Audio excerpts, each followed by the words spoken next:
Millet Marvels, changing the way world eats by Tenali Double Horse.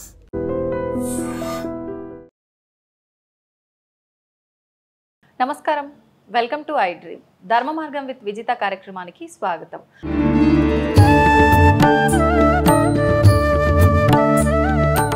ప్రస్తుతం మనతో పాటు ఉన్నారు. వారి మాటల ద్వారా ఎన్నెన్నో మంచి మంచి విషయాలని ఎప్పటికప్పుడు సమాజానికి మనందరికీ తెలియజేస్తూనే ఉంటారు. వారు మనందరికీ ఎంతో సుపరిచితులు. భారతీయం సత్యవాణి గారు ఇప్పుడు అమ్మతో మాట్లాడి మరిన్ని మంచి మంచి విషయాలు మరొకసారి తెలుసుకునే ప్రయత్నం చేద్దాం. అమ్మ నమస్కారం. నమస్కారం అమ్మ విజిత, బాగున్నావా? బాగున్నానమ్మా, మీరు ఎలా ఉన్నారు? బాగున్నా. చాలా సంతోషం అమ్మ, చాలా రోజులైంది కలిసి, నెలలైంది. నెలలే ఈ మధ్యన దాదాపు 10 నెలలు అయి ఉంటుంది. మధ్యన ఎక్కువగా చెప్పాలనిపించట్లా, అందరూ చెప్పేస్తున్నారు కదా, ఇంకా మనం ఎందుకు చెప్పడం? ఎవరి ప్రత్యేకత వాళ్ళదే కదమ్మా, అలా అంటే ఎలా? అది కూడా ఇబ్బందే. ఏమిటంటే ఒక విషయాన్ని చెప్పచ్చు, ఏకం సత్ బహుదా వదంతి కాదనడం లేదు. ఒక రకంగా దీనివల్ల ఏంటంటే చాలామందికి ఒక గందరగోళంలో పడిపోతున్నారమ్మా. అందుకని కొంతకాలం మనం మౌనంగా ఉండడం మంచిది అనిపించి, ఓపిక కూడా తగ్గిపోతుంది కదా, వయసు పెరుగుతోంది, అందుకని కూడా తగ్గించేసాను బాగా. ఓకే, అది కానీ మీరు అలా సైలెంట్ గా ఉంటే బాగోదనిపించి నేను అలా కదిల్చాను అనమాట. కొన్నిసార్లు అలా సైలెంట్ అంటే కొన్నిసార్లు మీ మాటలు మాకు ఇన్స్పిరేషన్ గా ఉంటాయి కదమ్మా, అందుకని చెప్పి మళ్ళీ మాట్లాడాలనిపించింది, అందుకే వచ్చేసాను. థ్యాంక్ యూ అమ్మా. అమ్మ, మనకి భాద్రపద మాసం మొదలవబోతోంది.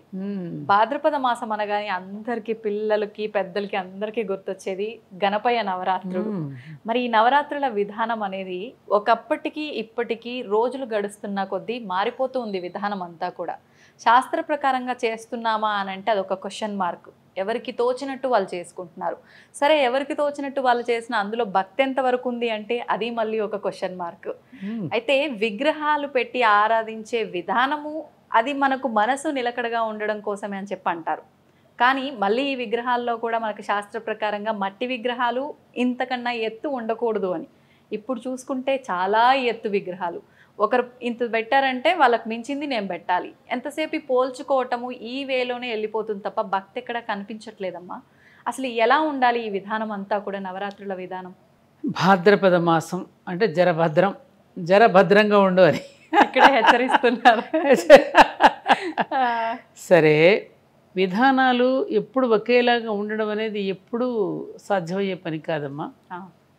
ఇప్పుడు పరిణామ క్రమంలో ఈ ఎవల్యూషన్ అనే విధానంలో చూస్తే అనేక రకాలుగా మార్పులు రావడం, చేర్పులు, అందులో మళ్ళీ కొన్ని కూర్పులు, ఇవన్నీ సహజం.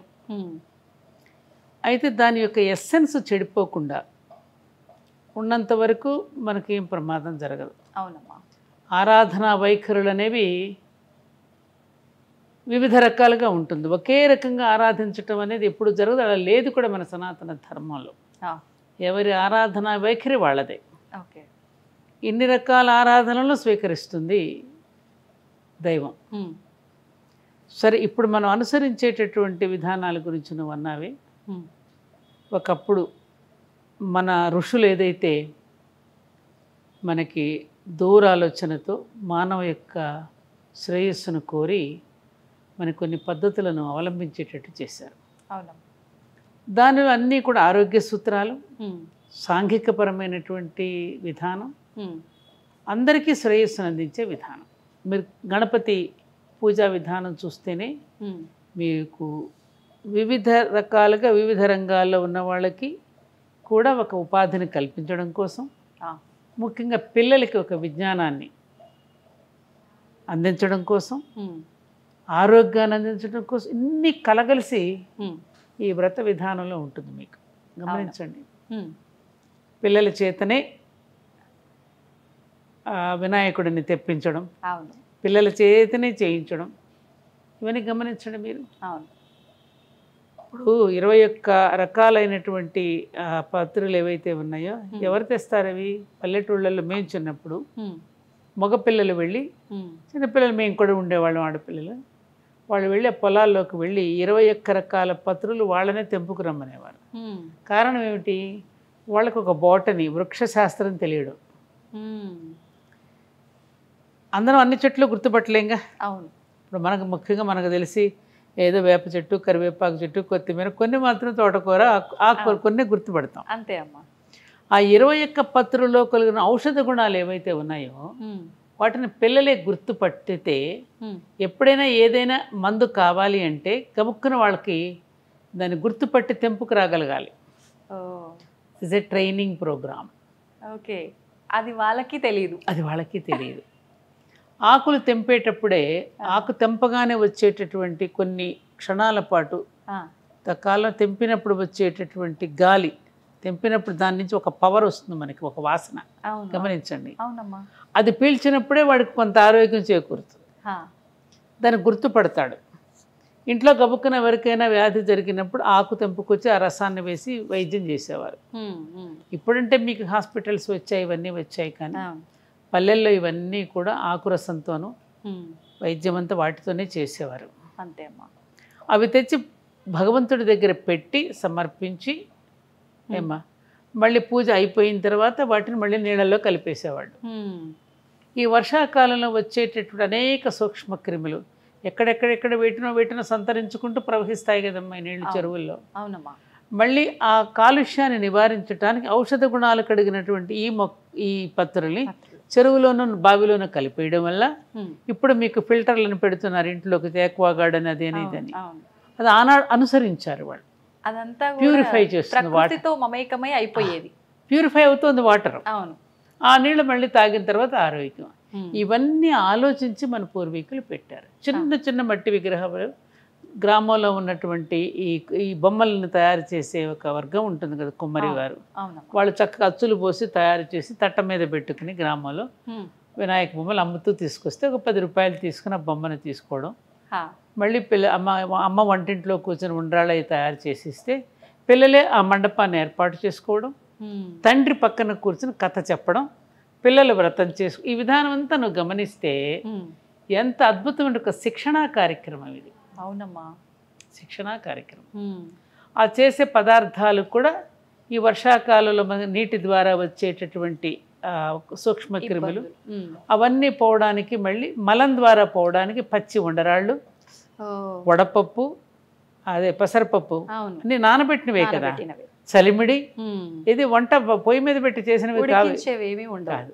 ఇవన్నిటిని స్వీకరించడం ద్వారా ఆ పానకంలో బెల్లంలో ఉండే ఐరన్ అది తాగడం ద్వారా ఇవన్నీ ఏమిటంటే మనకి ఆరోగ్యాన్ని చేకూర్చేటటువంటి నైవేద్యాలే. నైవేద్యము అంటేనే నైవేద్యము. వైద్యంతో పని లేదు అప్పుడు, అది ఇదే వైద్యం మనకి. ఇవన్నీ కూడా ఎన్విరాన్మెంట్ అంటే ప్రకృతికి సంబంధించిన పండుగలే మనవన్నీ, అన్ని ప్రకృతితో ముడిపడినవి.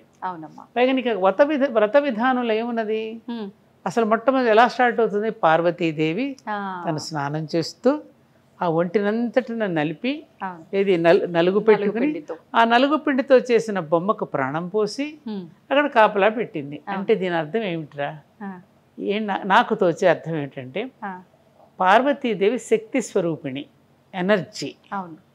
ఆమె శక్తి, ఆదిశక్తి. తనలో ఉన్న శక్తినంతా నలిపి తీసి ఒక బొమ్మను చేసింది.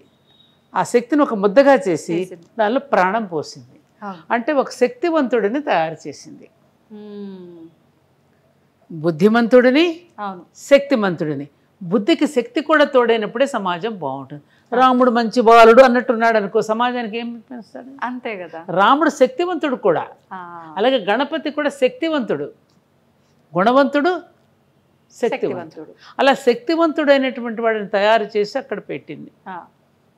ఈ స్నానం చేసింది, కాపలా పెట్టింది. ఈ కథలన్నీ కూడా మనకి ఏమిటంటే మనకు అర్థం కావడానికి ఒక కథారూపంలో చెప్పారు, కానీ దీని వెనక అంతా శాస్త్రీయతే జోడించబడి ఉంది.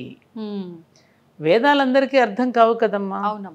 ఆ వేదార్థాన్ని అర్థం చేసుకోవాలంటే కథారూపంలో చెప్పి ఒక వ్రత రూపంలో చేయిస్తే, అది వ్రతంగా ఆచరిస్తే అప్పుడు మనకి ఏటా చేసుకుంటున్నప్పుడల్లా మన బుద్ధి కుశలత కూడా పెరుగుతూ ఉండాలిగా.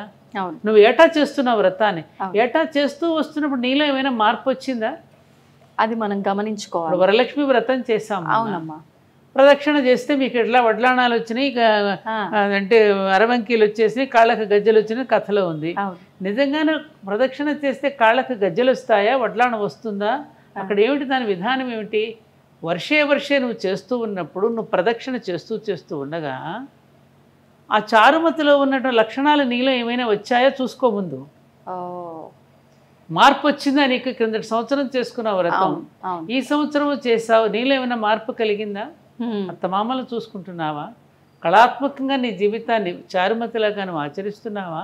చారుమతిలాగా పండితురాలాగా చక్కగా వచ్చిన వాళ్ళని అందంగా పలకరిస్తున్నావా? ఇవన్నీ ఏవైతే ఆమె గుణగణాలు వర్ణించాడో అవి నాలో ఎంతవరకు వచ్చాయనేది మనం చూసుకోవాలా. గాజులు కచ్చి వచ్చినాయా, గజ్జలు వచ్చినాయా, పొట్లాడం వచ్చిందా అని చూసుకుంటావా? వస్తాయా? నిజంగా రావు. ఆభరణాలంటే ఇవి గుణాలే మనకు కావాలి. అలాగే బుద్ధికి సిద్ధి బుద్ధి సమేత అంటున్నాం మనం. అవును, బుద్ధి కనుక ఉంటే అన్ని సిద్ధింప చేస్తాడు ఆయన. అమ్మ ఇక్కడ సిద్ధి బుద్ధి సమేత అనంటే వాళ్ళిద్దరూ భార్యలుగా సంకేతింపబడ్డారు. లక్షణాలు అనుకోవచ్చు. అంతే, సంకేతింపబడ్డారు వాళ్ళు భార్యలుగా. అది మనకి ఏదైనా కూడా ఒక ప్రతీకాత్మకంగా చెప్తారు కదమ్మా. అవును, శ్రీదేవి భూదేవి ఇద్దరు ఏమిటి భార్యలు అక్కడ సంకేతింపబడి. శ్రీదేవి అంటే క్యాష్ అన్నమాట, భూదేవి అంటే భూమి. శ్రీదేవి భూదేవి రెండు సంపదలేగా. అవును, రెండు సంపదలు ఒకే సంపదకి రెండు రూపాలుగా అక్కడ.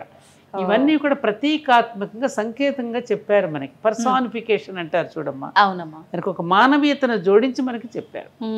అందుకే నువ్వు గణపతి బొమ్మను చూడు ఒక్కసారి, మన గ్లోబ్ చూడు. నువ్వు గ్లోబ్ ఉంటుంది కదా, ఆ గ్లోబ్ను చూస్తే గ్లోబ్ ఎట్లా ఉంటుంది? బ్రహ్మాండం. ఆ బ్రహ్మాండమే కానీ బొజ్జ, ఆ బ్రహ్మాండం మీద పెద్ద తలకాయ పెట్టాడు. అది ఇంటెలెక్చువల్ బ్రెయిన్ అన్నమాట. ఈ బ్రహ్మాండాన్ని పరిపాలిస్తున్న అధ్యక్షుడు ఎవరు? ఈ బ్రహ్మాండానికి అధ్యక్షుడు ఈయనే కదా, గణాలకు అధ్యక్షుడు. ఆ గ్లోబ్ మీద ఆయన కనుక కూర్చోబెడితే ఆ పెద్ద తలకాయ కనుక ఉంటే అది తిరుగుతూ భూమి తన చుట్టూ తాను తిరుగుతూ సూర్యుడు చుట్టూ తిరుగుతోంది కదా. ఎప్పుడైతే ఈ బ్రహ్మాండాన్ని ఏ విధంగా అయితే సృష్టికి అధ్యక్షుడిగా ఉండి ఎట్లయితే పరిపాలిస్తున్నాడో ఆ విధానం ఏదైతే ఉన్నదో ఆ విధానం నువ్వు మాకు తెలియజేయవయ్యా అని అడుగుతున్నావు మనం. ఈ సృష్టికి అధ్యక్షుడిగా ఉంటూ ఈ సృష్టి కార్యక్రమాలను ఎలా నిర్వహిస్తున్నావో మా జీవిత కార్యక్రమాన్ని కూడా మేము నిర్వహించుకోవడానికి కావలసిన అనుపానులు మెలకువలు నీవు మాకు తెలియజేయుదువుగాక. కానీ ఇలా ఎవరు అడుగుతున్నారమ్మా? అది కదా అడగాల్సింది ఆయన మరి, లేకపోతే ఎందుకు? అయ్యో నాకు అది కావాలి స్వామి, ఇది కావాలి స్వామి, ఎంతసేపు ఈ కామ్యాల వెంటే పరిగెడుతున్నా. అది తెలియజేయడం కోసమే వచ్చాడు భూలోకానికి. ఏదో సరదాగా ఆయన మీద జోక్స్ పెట్టుకుంటూ రకరకాలుగా ఆయన పెట్టెలో బట్టలు సర్దుకుంటూ భూలోకానికి వస్తున్నట్టు ఏదో మన చేతిలో ఉన్నాయని రకరకాలుగా సరదా పాప ఎన్ని సరదాలు ఎన్ని జోకులు వేసినా భరిస్తుంటాడు ఆయన. అంతే, వీళ్ళు ఇంకా అజ్ఞానంలో ఉన్నారు అని చూస్తున్నాడు ఆయన నవ్వుతూ. నవ్వుకుంటుంటాడు. చూడు తీసుకొస్తున్నారు, వాడు పూజ చేస్తున్నారు. ఎట్లా పెడితే ట్యాంక్ బండి తలకాయ ఒక చోట, మొండి ఒక చోట, తొండం ఒక చోట, ఎక్కడ పెడితే అక్కడ విసిరేస్తున్నారు. తోసి పారేస్తున్నాం కదా. అందుకని మన వాళ్ళు ఏం చేస్తారు, చక్క చిన్న బొమ్మలు పెట్టుకుని చెరువులో కూడా వేస్తే వర్షాకాలంగా చెరువు కట్ట తెగిపోతుంది. ఆ తెగిపోకుండా ఉండడానికి ఈ బంకమన్నతో చేసిన మట్టిని ఎప్పుడైతే నువ్వు చెరువులో కలుపుతావో ఆ ప్రవాహంలో బంకమట్టి అంతా కట్టకు చేరి అది తెగిపోకుండా ఇది కాపాడుతుంది మట్టి. బాబా బాబా, ఇంతటి అర్థం ఉంది అందులో. అర్థం ఉంది. ఆ మట్టితోనే బొమ్మను చేయడంలో ఇంకొక తాత్వికత ఏమిటి? నువ్వు మట్టిలోనే పుట్టావురా, నిమజ్జనం చేస్తున్నా మళ్ళీ మట్టిలోనే కలిసిపోతావు సుమా. పైగా దానిలో ఇంకొక పరమార్థం ఏమిటి? గణపతి అంటేనే జ్ఞానానికి ప్రతీక. ఆయన చిన్ని చిన్ని కళ్ళు, విషయాన్ని చక్కగా చూడగానే గ్రహించేస్తాడు. పెద్ద చెవులు, జ్ఞానాన్ని మాత్రమే తీసుకుంటాడు, అజ్ఞానాన్ని ప్రాలదోలుతాడు. చాటల్లాంటి చెవులు. ఏదైనా తీసుకుని ఆయన చేతుల్లోని పాశహస్తాలన్నీ కూడా ఆయుధాలన్నీ రాగద్వేషాలు నిర్మూలించేటటువంటివి అవన్నీ. మొత్తం దీని ఉన్నటువంటి ఒక జ్ఞానానికి ప్రతీకగా దానిలో కావలసిన అన్నీ పెట్టి మనని పూజింపబడేటట్లు చేశారు. అందుకని విద్యార్థులందరూ వాళ్ళు చదువుకునే పుస్తకాలన్నీ అక్కడ పెట్టుకుని శ్రీకారం చుట్టి దాని మీద ఉండరాళ్ళు పెట్టి పూజ ఎందుకు చేసుకుంటారు? ఇది విద్యార్థుల పండుగ. అవును, ఇంట్లో వాళ్ళే ఏర్పాటు చేసుకుంటారు, వాళ్ళే పూజ చేసుకుంటారు. తండ్రి కథ చదువుతాడు, అక్కడ అమ్మ పాత్ర లేదు. పార్వతీదేవి కనుక ఏ విధంగా అయితే లోపల ఉండి తయారు చేసిందో అమ్మ వంట ఇంటిలో ఉండి పిండి వంటలు తయారు చేస్తుంది. నాన్నేమో కథ చెప్పి వాడికి వినిపిస్తాడు, పిల్లలేమో అవన్నీ తెచ్చుకుని ఏర్పాటు చేసుకుంటారు. ఇది మొత్తం శిక్షణ. మన ప్రతి పండుగ కూడా మనకు ఒక శిక్షణా కార్యక్రమమే. ఏ క్రతువు చూడు నువ్వు, మానవుడికి తన గతి తప్పకుండా మతి తప్పకుండా మానవుడికి ఒక శిక్షణనిచ్చేవి మన పండుగలు, పర్యావరణానికి సంబంధించినవి. పల్లెటూరులో నువ్వు ఎప్పుడైనా ఈ ఒడ్లు నిల్వ చేసే పురి చూసావా? మీకు తెలియదేమో, మాకు పురి ధాన్యం వస్తే ఆ ధాన్యాన్ని నిల్వ చేయడానికి ఈ ఈ ఈ గడ్డిని ఇట్లా చుట్టి దారంలాగా ఇట్లా మెలిపెట్టి చుట్టేస్తారు. దాని చుట్టూ చుట్టేసి దాని కింద ముందు ఒక చెక్క దిమ్మలాగా కడతారు. చుట్టూ ఇట్లా కట్టుకొచ్చి పురి కట్టుకొచ్చి పైన ఒక కప్పు పెడతారు. పైన ఒక కప్పు పెట్టి అది నిలబట్టడానికి ఇట్లా నెట్టాడ ఒక కర్ర పాతారు. పైనేమో ఒక కొడవలి పెడతారు. ఏమా కింద నువ్వు చూడు ఎలుక ఒకటి ఉంటుంది. ఆ ఎలుక లోపలికి అది కరెక్ట్గా ఆ పురి డిజైన్ ఎట్టుంటుందంటే ఆకారం గణపతి బొమ్మలాగే ఉంటుంది పురి. పంట వచ్చిన తర్వాత ఇప్పుడు పంట వస్తుంది కదా గణపతి తర్వాత, గణపతి ఆ కోసిన పంటనంతటిని ఎక్కడ నిల్వ చేస్తారు? పురిలో నిల్వ చేస్తారు కదా. అవును. అక్కడేమో పక్కన ఆయన చేటలు ఉంటాయి, తూర్పారు పట్టే చేటలే ఇవి. ఒక కొడవలు పెడతాడు. అవును. అక్కడ చంద్రుడు కొడవలు ఉంటుంది అక్కడ పంట కోయటానికి కొడవలి. ఈయన కూడా దాన్ని పెట్టే కదా ఆయన మెడకాయ కోస్తాడు గణపతిని పరమశివుడు. మళ్ళీ ఒడ్లు పూసిపోకోకుండా ఉండడానికి ఒక బెజ్జం పెడతాడు దానికి తొండంలాగా, లోపల ఒడ్లు ధాన్యం పాడైపోకుండా. మొత్తం ప్రకృతికి సంబంధించింది. ఇప్పుడంతా అప్పుడప్పుడు ధాన్యం తీసుకోవడానికి బొడ్డు దగ్గర ఒక చిన్న తలుపులాగా పెడతాడు. దాన్ని మరి అప్పుడప్పుడు తీయాలిగా. మొత్తం గణపతి విగ్రహం ఎలా ఉంటుందో మన వడ్ల ధాన్యపు పూరికి కూడా అలాగే ఉంటుంది. పక్కన చాటలు ఉంటాయి, పైన కొడవలు ఉంటుంది, పై కప్పు ఉంటుంది. ఒకే దంతం కదా, దాన్ని ఇట్లా నిలవగా పెడతారు. కింద చక్క స్థిరంగా కూర్చో ఒక పీఠం ఉంటుంది. ఏది చూసినా అనేక డైమెన్షన్స్లో ఇచ్చారమ్మా మనకి ప్రతి పండుగని కూడా. అన్నిట్లో ఇంత అద్భుతమైనటువంటి ఈ వినాయక చవితి వెనుక ఉంది. ఇప్పుడు తర్వాత ఏమైంది? ఇది బాల గంగాధర తిలక్ గారు వచ్చి ఇంటింటా చేసుకునే వినాయక చవితి పండుగని ఇలా ఇంటింటా ఎవరికి వాళ్ళు చేసుకునే దాంట్లో అంతఃసూత్రం ఉండదు. అందుకే సామూహికంగా కనుక చేసుకుంటే గ్రామంలో ఉన్న వాళ్ళందరూ ఒక చోటికి చేరితే కులాలన్నీ కరిగిపోయి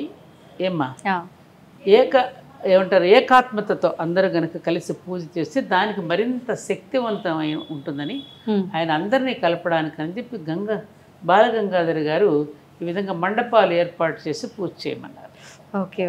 ఇది తర్వాత ఇక ఆ ప్రకృతితో వచ్చినటువంటివి తర్వాత వికృతాలు అనేక వచ్చేసాయి దీంట్లో నానా రకాలుగా. ఇంకా ఆయన మీద ఎక్కి తొక్కడం దగ్గర నుంచి అనేక రకాలు. ఇంకా నేను విప్పి చెప్పనక్కర్లేదు మీకు.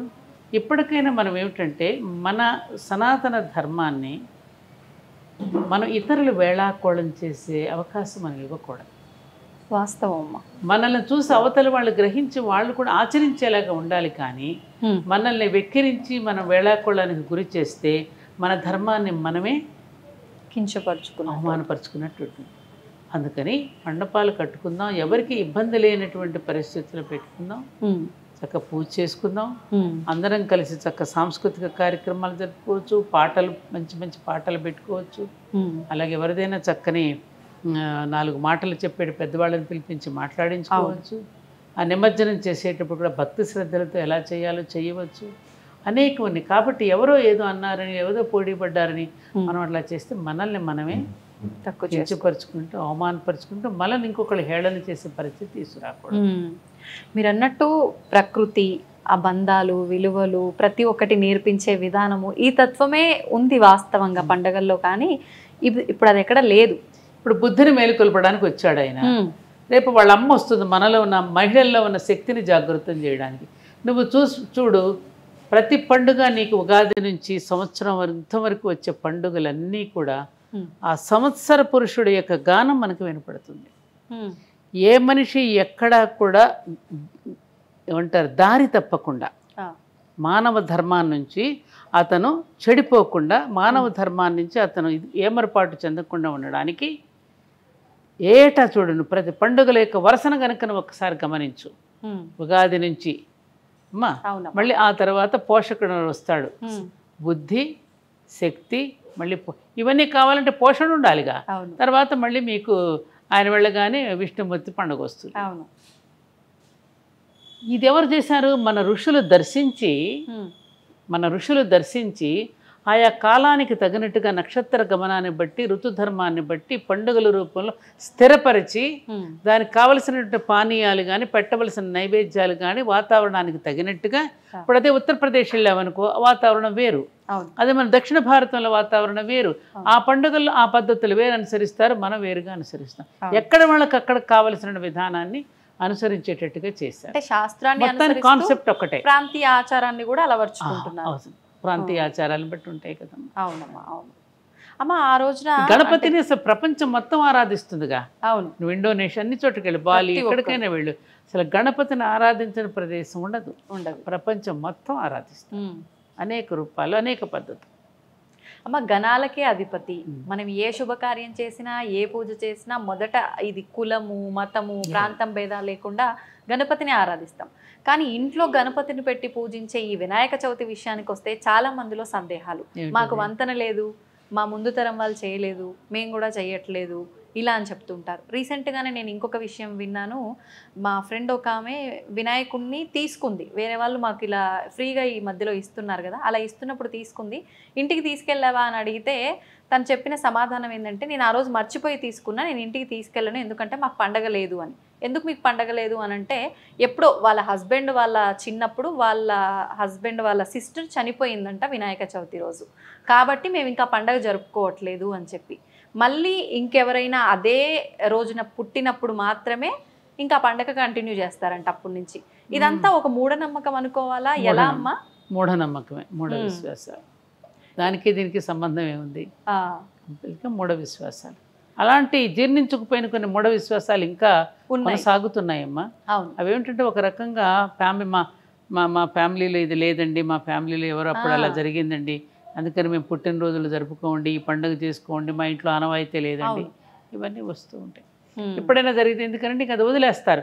అది ఎప్పుడైనా నిజంగా జరగదని జరిగింది, అందుకే జరిగింది అనేటువంటి ఒక మానసిక ఒత్తిడికి ఎందుకు గురి కావాలి? కాబట్టి వాళ్ళ ప్రకారం వాళ్ళని వెళ్ళనివ్వడమే మంచిది, మనం బలవంతం చేయకూడదు. వాస్తవం అమ్మా. అమ్మ, వినాయక చవితి రోజు చంద్రుని చూడకూడదు అని అంటూ ఉంటారు, దాని గురించి ఒక చిన్న. చంద్రుడు మనఃకారకుడు కదమ్మా, చంద్రుడు మనఃకారకుడు. ఎందుకనంటే మన మనసు మనల్ని ఒక్కొక్కసారి మనం వేళాకోళం చేస్తూ ఉంటుంది, మన మనసే మనల్ని. అక్కడ వినాయకుడిని కూడా ఆ రోజున ఉండ్రాళ్ళు జరిగితే కథలో ఊరికి సరదాగా చెప్పారు అనేది పడిపోతే చంద్రుడు పక్క నవ్వారు అని. అలాగే మన మనసు కూడా మనల్ని చూసి ఒక్కొక్కసారి పక్క నవ్వుతుంది, మనఃకారకుడు కదా. దానిని సరిచేసుకోవడం కోసమే దేవుడి యొక్క ఆశీస్సులు అక్షతలు వేసుకుని బయటకు వెళ్ళమన్నారు. అక్షతలు అంటే క్షతము కానివి అనేటటువంటి దీంతో చెప్పారు తప్ప అందులో ఏం లేదు. ఈ గుంజిళ్ళ విధానం అమ్మ, మనం వేరే ఏ నిరూపించిందిగా. ఈ చెవులు నిట్టు పట్టుకుని కిందకి గుంజితే జ్ఞాపక శక్తి పెరుగుతుంది. ఇలా అది అది సైన్స్ కూడా చెప్తుందిగా. అందుకని స్కూల్లో కూడా చూడండి, కొంత మందబుద్ధి కలిగిన వాళ్ళని చెవులు ఇట్టప్పటి గుంజీలు ఎందుకు చేయించేవారు? రే టేబుల్స్ ఎక్కాలి అప్పచెప్పమన్నప్పుడు చెప్పేసేస్తే రే గుంజీలు తీరా అంటారు. ఆ గుంజీలు దిగానే మాస్టర్ గుర్తొచ్చింది అని చెప్తాడు. ఇప్పుడు మీకు ఎట్లయితే మెమరీ చిప్స్ ఉంటాయి మన సెల్ ఫోన్లో, అలాగే మన బ్రెయిన్లో కూడా కొన్ని చిప్స్ ఉంటాయి, అట్లా మెమరీ కార్డ్స్ ఉంటాయి. అవి అలా జల్ల కొట్టరా అనగానే మాస్టర్ గుర్తొచ్చింది, ఇలా కొట్టగానే గుర్తొచ్చింది, ఇలా కొట్టగానే గుర్తొచ్చిందండి అని అంటాను చూడండి మీరు. తట్టి లేపడం ఆ తట్టి లేపడం కోసమే చెవులు ఇటు చెవి కిందకి సాగదీసి గుంజీలు తీస్తారు. ఎక్సర్సైజ్ ఒకటి అవుతుంది, భగవంతుడి దగ్గర క్షమాపణ చెప్పినట్టు అవుతుంది. రెండవది ఏంటంటే వాడి బుద్ధి, అందులో వినాయకుడు ఇచ్చేదే బుద్ధి, సిద్ధి బుద్ధి కదా. బుద్ధిగా ఉంటే అన్ని సిద్ధింపజేస్తాడు ఆయన, అంతే. సో అందుకని తీస్తాడు. అమ్మ, ఇప్పుడు మీరు అన్నట్టుగా ఇందాక మీరు పత్రి గురించి కానివ్వండి, మట్టి వినాయకుడు గురించి కానివ్వండి అంతా వివరణ ఇచ్చారు. అంటే ఇది చేస్తే సైంటిఫిక్గా మనకు ఆరోగ్యపరంగా కానివ్వండి, ప్రకృతిని కాపాడడం పరంగా కానివ్వండి అంతా మనకు బాగుంటుంది అని చెప్పి ఇచ్చిన ఒక ఈ ఆచారం. కానీ ఇప్పుడు అలా లేదు కదమ్మా. ఆ 21 పత్రి అని అంటే ఏదేదో పిచ్చి పిచ్చి ఆకులన్నీ తీసుకొచ్చి ఇస్తున్నారు, అమ్మితేస్తున్నారు. అటువంటప్పుడు అది అసలు ఏంటి, ఇది నిజమైన పత్ర కాదా అని వాస్తవమే మనకు తెలియనప్పుడు అవి చేయకపోవడమే ఉత్తమమేమో కదమ్మా. ఏమంటారు మీరు? ఒక్కటి చేద్దాం, తేయకపోవడం ఉత్తమం అనుకునే కంటే పాపం వాళ్ళకి పండుగ వచ్చినప్పుడే వాళ్ళకి ఇందాక చెప్పాను చూస్తారా, సాంఘిక పరమైనటువంటి ప్రయోజనాలు కూడా పెట్టారమ్మా అని. బొమ్మలు అమ్ముకునేవాడికి ఉపాధి కలుగుతుంది, అరటిపళ్ళు అమ్ముకునేవాడికి, కొబ్బరికాయలు అమ్ముకునేవాడికి, పసుపు కొమ్మలు అమ్ముకునేవాడికి, వీళ్ళందరికీ ఉపాధి కల్పనతో కూడా ఆలోచన చేశారు ఇవన్నీ. కాబట్టి నీకు తెలియకుండా నేను సంపాదించిన దానిలో కొంత భాగం వాళ్ళకి చేరుతోంది కదమ్మా.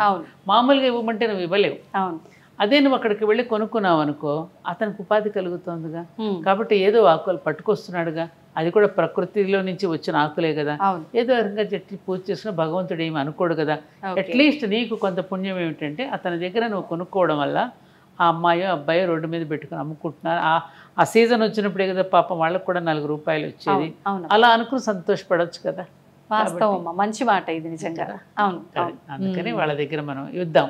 అవును అమ్మ, ఒక చిన్న సందేహం, అంటే ఇది నాకు అనిపించింది, మరి మిగతా వాళ్ళకు కూడా అనిపించి ఉండొచ్చేమో అని చెప్పి అడుగుతున్నా. పార్వతీదేవి తన ఒంటిపైన వచ్చిన నలుగుతో వినాయకుడిని చేసి ప్రాణం పోసింది, కానీ వినాయకుడి ఈ రూపం అనేది ఇప్పుడు పోసినట్టుగా మనకు తెలుస్తుంది, కానీ శివపార్వతుల కళ్యాణం అప్పుడే వాళ్ళు గణపతిని ఆరాధించారు అని చెప్పి అంటూ ఉంటారు. మరి అప్పుడు కృతయుగం, త్రేతాయుగం, ద్వాపరయుగం ఇట్లు వినాయకుడికి ఆవిర్భావాలు అప్పుడు ఇప్పుడు ఉన్నాయి. ఇప్పుడు కలియుగానికి సంబంధించినటువంటి దీంట్లో ఇప్పుడు ఈ కథ, ఇప్పుడు అమ్మవారు కూడా అనేక రూపాలు ఎత్తిందిగా, మళ్ళీ మళ్ళీ సతీదేవిగా పార్వతీదేవి ఉన్నాయి కదా. ఆ కథలు ఇప్పుడున్నటువంటి కలియుగానికి సంబంధించినటువంటి దీంట్లో ఈ కథను మనకు ఒక వ్రతంగా చేసి మనకి ఋషులు మనకు అందించారు అంతే. మరి లలితా సహస్రనామాలు చూస్తే అప్పటికప్పుడు ఆయన అవలోకనం చేసుకుంటే అప్పటికప్పుడు వచ్చి జయ విఘ్న యంత్రాన్ని నిషేధం చేస్తాడుగా, అప్పటికప్పుడు సృష్టిస్తుంది కదా. అలా మనకి ఏమిటంటే ఆయా కాలానికి అనుగుణంగా వచ్చేసాయి నాకు తెలిసి, మనం ఊహిస్తే. నేనే పెద్ద పండితురాలే కాదు, మనం అంటే మన సమన్వయం చేసుకోగలిగితే ఒక డైమెన్షన్స్ మనకు అర్థం అవుతాయి. అవునమ్మా, ఆలోచిస్తే వాస్తవమే అనిపిస్తుంది. అంటే ఇప్పుడు కలియుగంలో ఉన్నటువంటి మనకున్నటువంటి పరిస్థితులు పెడితే ఎప్పటికప్పుడు మేధావులు, ఇప్పుడు మన మేధావులు కనుక ఎప్పటికప్పుడు మార్పు చేసి వాడికి అర్థమయ్యేటట్టు ఎలా అయితే చెప్తున్నారో, మన ఋషులు కూడా తపస్సు చేసి మహానుభావులు వాళ్ళంతా ఆ కాలానికి ఏ విధమైనటువంటి వ్రత విధానం ఇస్తే బాగుంటుంది వాళ్ళు ఆచరిస్తే అనేది. ఇప్పుడు మనకి భవానీ దీక్షను ఇస్తున్నారు, అయ్యప్ప దీక్షను ఇస్తున్నారు. ఈ దీక్షలని దేనికి ఇస్తున్నారు? ఇప్పుడు కాలానికి ఇప్పుడు ఉన్నటువంటి పరిస్థితుల్లో వాళ్ళకి అది అవసరం. ఎప్పటికీ ఏది అవసరమో అది గ్రహించి ఆ విధమైనటువంటి వధ విధానాన్ని ఇవ్వడం వల్ల లబ్ధి పొందుతున్నాంగా మనం. అవునమ్మా, దానివల్ల లాభమే వస్తుంది తప్ప నష్టమే లేదు కదా. అలా కలియుగానికి ఇప్పుడు సంబంధించినటువంటి మానవ జాతికి సంబంధించినటువంటి ఇది. ఇప్పుడు అక్కడ చూడు ఎందుకు కథ చెప్పారు, వినాయకుడు అక్కడికక్కడే తల్లిదండ్రుల చుట్టూ ప్రదక్షిణ చేశాడు, నారాయణ మంత్రం తీసుకుని. అవును, అంటే తల్లిదండ్రులను కూడా గౌరవించడం వల్ల వచ్చేటువంటి ప్రయోజనాన్ని గురించి చెప్పాడు కదా. కలియుగంలో తల్లిదండ్రులను పూజించడం లేదు, మనందరికీ తెలిసిందే. కాబట్టి తల్లిదండ్రులను పూజిస్తే ఎలాంటి ప్రయోజనం చేకూరుతుందో చెప్పారు. అవును, పైగా ఎక్కడ వాళ్ళు అక్కడే కూర్చుని కూడా మనం ఏది సూర్యమండలానికి ముల్లోకాలు కూడా వెళ్ళి దర్శించవచ్చు అనేది మనకు ఇక్కడ నిరూపించబడిందిగా. కుమారస్వామి ఏమో ప్రాక్టికల్గా వెళ్ళొచ్చాడు, గణపతి ఏమో ఎక్కడ వాడు అక్కడే ఉండి దర్శించగలిగాడు. మన ఋషులు ఏం చేశారు, ఎక్కడ వాళ్ళు అక్కడే ఉండి తపస్సు చేసి దర్శించగలిగారు. వాళ్ళు ప్రాక్టికల్గా ఏ సూర్యమండలానికి అంగారక గ్రహం మీదకి వాళ్ళు ప్రాక్టికల్గా వెళ్ళలేదుగా. ఎక్కడ వాళ్ళు అక్కడే కూర్చొని అక్కడికి వెళ్ళగలిగారు ఆత్మను పంపించి. కుమారస్వామి ఇప్పుడు సైంటిస్టులు ఎట్లయితే ప్రాక్టికల్గా వెళ్ళొస్తున్నారు, అంగార గ్రహం మీద కాలు మోపుతున్నారు, చంద్రమండలం మీద కాలు మోపుతున్నారు, అలా ప్రాక్టికల్గా వెళ్ళాడు ఆయన. ఈయన ఇక్కడికి సాధించగలిగాడు. ఇది కూడా మనకు తెలియజేయడానికి పెట్టారు. ఆ బుద్ధి కుశలత అనేది నేర్చుకోవాలి మనం. ఆయన స్మార్ట్ ఐడియా చూసారా, తనకు తనప్పుడే తెలుసు, తల్లిదండ్రుల చుట్టూ ప్రదక్షిణ చేసేసాడు, అప్పటికప్పుడే చాకచక్యంగా. ఆ చాకచక్యాన్ని తెలియజేయడం కోసం మనం కూడా కూర్చొని అక్కడ వరకు వెళ్లకుండా చిన్న దీంట్లోనే పనులు కొన్ని చేసేస్తుంటాం. స్మార్ట్ బెల్ ఐడియా వచ్చిందిరా నీకు అంటాం. ఆ ఐడియా ఓకే. అంటే ఇది ఎవరి సొత్తు ఏం కాదు, మనం చేసే పనులను బట్టి అందరికీ అన్ని వస్తాయి. అలాగే సమంతకు పడిన దొంగలి అది ఆ కథను చెప్పడం ద్వారా ఏదైనా మనకు దొరికిన వస్తువుని ఎప్పుడు ప్రభుత్వానికి ఇచ్చేయాలి తప్ప మనం ఉంచుకోకూడదు. లేదా కథా క్రమంలో మీరు చూడండి అని. అప్పుడు వస్తే నీలాప నిందలు అన్నాడు. ఎందుకు వస్తాయి నీలాప నిందలు? మనం తప్పు చేయనప్పుడు కూడా నీలాప నిందలు వస్తున్నాయి. మనం తప్పు చెయ్యకపోయినా కూడా ఒక్కొక్కసారి మన నిందలు పడుతున్నాం, జరుగుతున్నాయి కదా, మనం చూస్తున్నాం, అందరి జీవితాల్లో ఉంటాయి అవి. మరి అలాంటప్పుడు ఏమిటి, చంద్రుడు మనఃకారకుడు కాబట్టి ఆ నీలాపనిందలు రాకుండా ఆ చంద్రుడిని నా మనస్సాక్షి అంటాం కదా మనం, నా మనస్సాక్షికే తెలుసు నేను తప్పు చేయలేదని.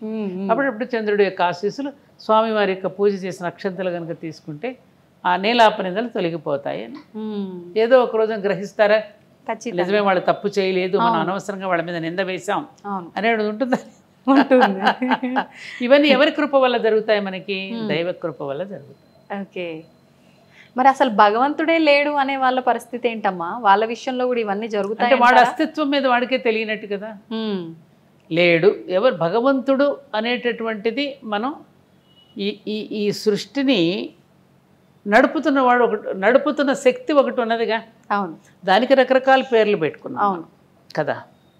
ఎవరు ఏ పేరు పెట్టుకున్నా పర్వాలేదని చెప్పారు కదా. అంతే. నడుపుతున్న శక్తిని మనం ఆరాధిస్తూ దానికి ఒక మానవీయతను జోడించి కల్పించి ఆ విగ్రహాన్ని అక్కడ మన నిగ్రహం కోసమని విగ్రహాన్ని పెట్టుకుంటున్నాం. అవునమ్మా. నిగ్రహం ఉండదు కదా, అంతటా ఉందిరా గాలి.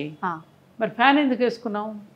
నీ వైపుకి ఆ గాలి రావడం కోసం ఫ్యాన్ వేసుకున్నాం.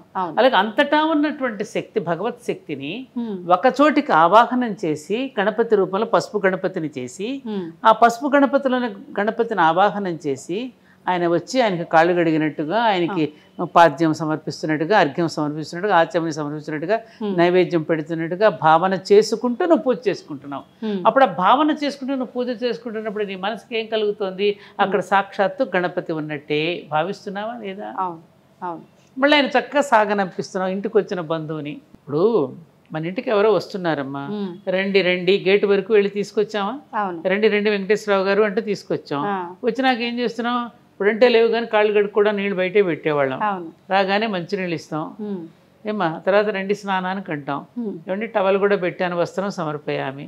భోజనానికి రండి అంటాం, నైవేద్యం సమర్పయామి. వెళ్ళొస్తూ నీరాజనం సమర్పయామి, నమస్కారం పెట్టుకుని వాళ్ళు వెళ్తారు.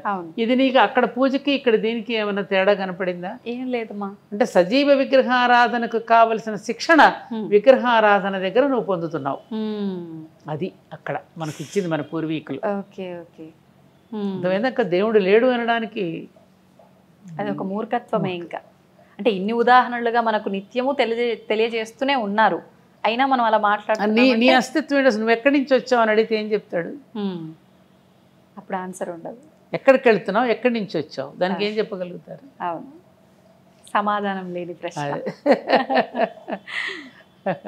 సంతోషం అమ్మా, చాలా మంచి విషయాలు తెలియజేశారు. నిజంగా ఒక్కొక్కరు ఒక్కొక్క రకమైన ధోరణిలో మాట్లాడే విధానంలో కూడా కొన్ని మూఢనమ్మకాలు, కొన్ని పక్కన పెట్టాల్సిన పరిస్థితులు కూడా ఏర్పడినాయి. ఈ సందర్భంలో మీ మాటలు నిజంగా అందరికీ ఒక మంచి మార్పును తెస్తాయమ్మా. నేనేం పెద్దగా పురాణ ఇతిహాసాలేం అధ్యయనం చేయలేదమ్మా. మనందరం కూడా ఒక్కసారి ప్రకృతిలో ఉన్న వైవిధ్యాన్ని గమనించుకుంటూ పరిశీలిస్తే ఆ వైభవంలో ఉన్న వైవిధ్యం, ఇప్పుడు మనకి ఇంత వైభవం ఎవరిదమ్మా? ఇన్ని రకాల చెట్లు, ఇన్ని రకాల పువ్వులు, ఇన్ని రకాల పదార్థాలు, ఇన్ని రకాల వాసనలు, ఒకదాన్నొకటి పోల్చకుండా ఉన్నటువంటి ఈ సృష్టి యొక్క వైవిధ్యాన్ని గమనిస్తే చాలదా? అంతే అమ్మా. ఆ వైవిధ్యాన్ని అందరూ అర్థం చేసుకోలేరు కాబట్టి కథారూపంలో మనకి, ఈ క్రియారూపంలో మనకి చూపించి మనల్ని వెలిగేటట్టు చేశారు మన మహర్షులు. వాళ్ళకి రుణపడి ఉన్నాం. ఏది వినాయక చవితి మరుసో రోజు ఋషి పంచమి వస్తుంది. ఆ ఋషులకు నమస్కరించుకోవాలి మనం. ఋషి ప్రోక్తాలు మనకు కావాలి, మానవ ప్రోక్తాలు కాదు. ఒక్కొక్క పండితుడు ఒక్కొక్క రకంగా చెప్పొచ్చు, కానీ ఋషులు చెప్పింది మనకి ప్రామాణికం కదమ్మా. అవునమ్మా. అంటే వాళ్ళు ప్రతిదీ మూలాల నుంచి దర్శించి మనకు అందించారు. అందుకని మీరు వాళ్ళు చెప్పింది మీరు ఆచరించండి చాలని చెప్పారు. నువ్వు ప్రత్యేకించి శాస్త్రాల జోలికి వెళ్ళకి, ఇంకా ఆయన ఆల్రెడీ అధ్యయనం చేసి నీకు చేసేసాడు కదా, అది నువ్వు ఆచరించు చాలు. మళ్ళీ నువ్వెందుకు వెలుగుతావు? అవును, నీకేం అవసరం ఉంది ఇంకా పని కట్టుకుని దానికి మళ్ళీ నువ్వు ఒక వ్యాఖ్యానం ఎందుకు చేయడం? అంతే కదా. అవునమ్మా. ఊకే పోస్ట్ మార్టం చేసి నీ భాషలో నువ్వు అందుకే నేను అనేది, ఇన్ని రకాల భావాలు వచ్చిన తర్వాతనే జనమంతా గందరగోళంలో పడిపోతున్నారమ్మా. సింపుల్ ఇది, వెరీ సింపుల్. అవునమ్మా, ధన్యవాదాలు. చాలా సంతోషం విజిత.